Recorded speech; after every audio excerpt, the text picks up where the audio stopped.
just wanted to give you a couple of thoughts on the taxability of real estate investing profits. It is the season of taxes right now. I'm recording this in March of 2019. So people are thinking about taxes, preparing their taxes, meeting with their tax advisors and preparers.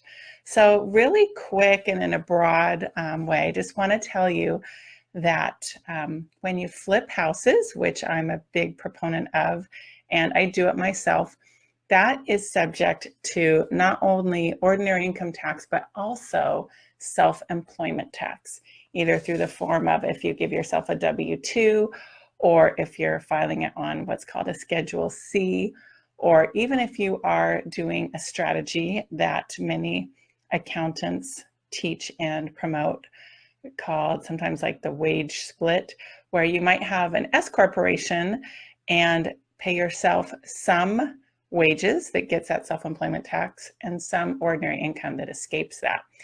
Any which way you do it, when you're flipping houses, you're going to pay a higher rate of tax, as opposed to when you hold rental properties. Rental properties are passive income, subject only to your tax as a passive activity, as opposed to an active activity that will have additional self-employment tax on it. So just wanted you to know about that, think about that, discuss it with your tax preparer, but that might also influence you into what type of real estate investing you want to do.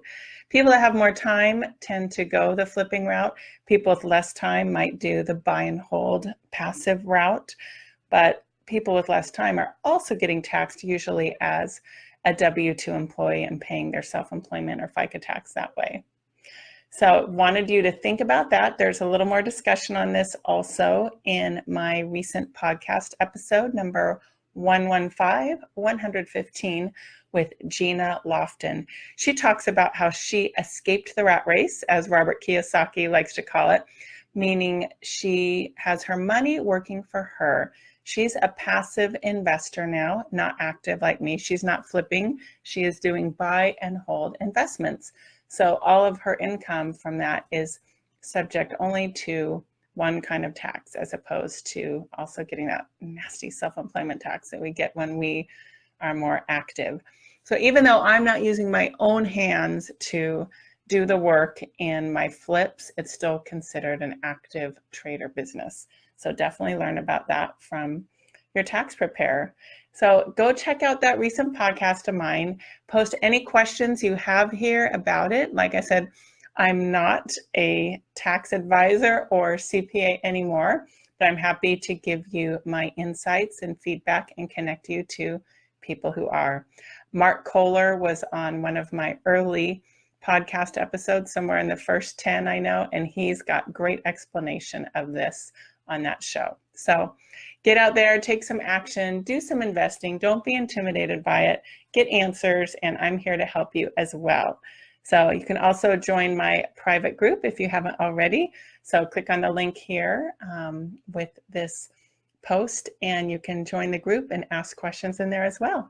Get out there, take some action, make it a great day, and make some money, build your wealth, and make it great. Thanks so much for watching. Thanks for watching this video. Make sure you click the like button and the subscribe button to be notified of future videos by me. Go to the website hardhatholly.com to get your free download on how to find houses to flip for profits.